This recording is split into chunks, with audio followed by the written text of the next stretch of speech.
ఇది ఎప్పుడు చెప్పింది? అధికారం వచ్చిన తర్వాత వైట్ పేపర్ రిలీజ్ చేసేటప్పుడు 15/7/2024 ఈనాడులో కూడా భూముల రీసర్వే నిలిపివేత అనేటువంటి హెడ్డింగ్ వచ్చింది. దాని మీద నిలబడ్డావా? జగన్మోహన్ రెడ్డి గారు ప్రారంభించినటువంటి రీసర్వే లోపభూయిష్టమైందని, రైతులకు అన్యాయం జరుగుతుందని, భూ కబ్జాలు జరుగుతాయని పెద్ద ఎత్తున ప్రచారం చేశావు కదా. మరి ఎందుకు యూటర్న్ తీసుకున్నావు చెప్పగలవా? ఎందుకు మళ్ళా మాట మార్చావు? ఎందుకు మళ్ళా రీసర్వే చేస్తాము అనేటువంటి మాట ఎందుకు మీరు మాట్లాడుతున్నారు అంటే, సరే నేను అనొచ్చు అనకూడదు, చంద్రబాబు నాయుడు గారు మరి 70 సంవత్సరాలు దాటినటువంటి వ్యక్తి, ఈనాడు, ఆంధ్రజ్యోతి లేదా ఆయనకున్నటువంటి పత్రికలు ఆయన ఒక పెద్ద మేధావని, ఆలోచనాపరుడని, చాలా దాని దూరదృష్టి కలిగినటువంటి వ్యక్తిని, ఎన్సైక్లోపీడియా అని చాలా గొప్పగా రాస్తారు. ఎందుకు ఆలోచించలేకపోయావు చంద్రబాబు నాయుడు గారు అని అడుగుతా ఉన్నా.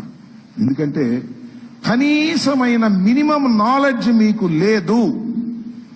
ఈ భూముల పట్ల మీకు మినిమం నాలెడ్జ్ లేదు. ఒకవేళ ఉంటే జగన్మోహన్ రెడ్డి గారి మీద కోపంతో అది అంతరించిపోయింది. కనీసమైనటువంటి ఇంగిత జ్ఞానం కూడా లేదు.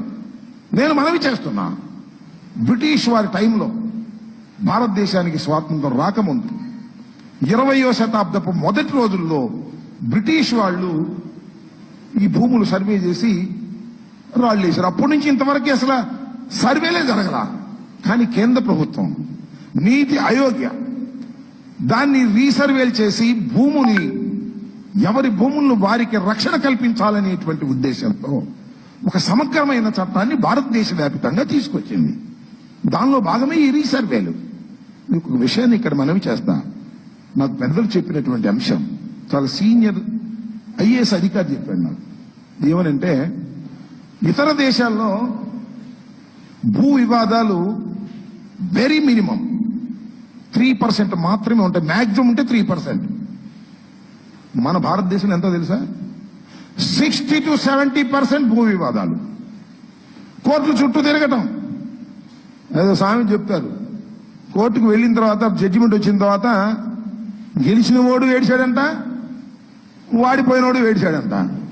ఈ భూమి 10 సెంట్ల తగాదా కోసం లోయర్ కోర్టు, జిల్లా కోర్టు, హైకోర్టు, సుప్రీంకోర్టు వెళ్లి వెళ్లి వెళ్లి చెప్పులరిగి డబ్బులరిగి చివరికి భూమి ఖరీదయ్యేటటువంటి పరిస్థితులు ఏర్పడుతున్నటువంటి పరిస్థితులు భారతదేశంలో ఉన్నాయి.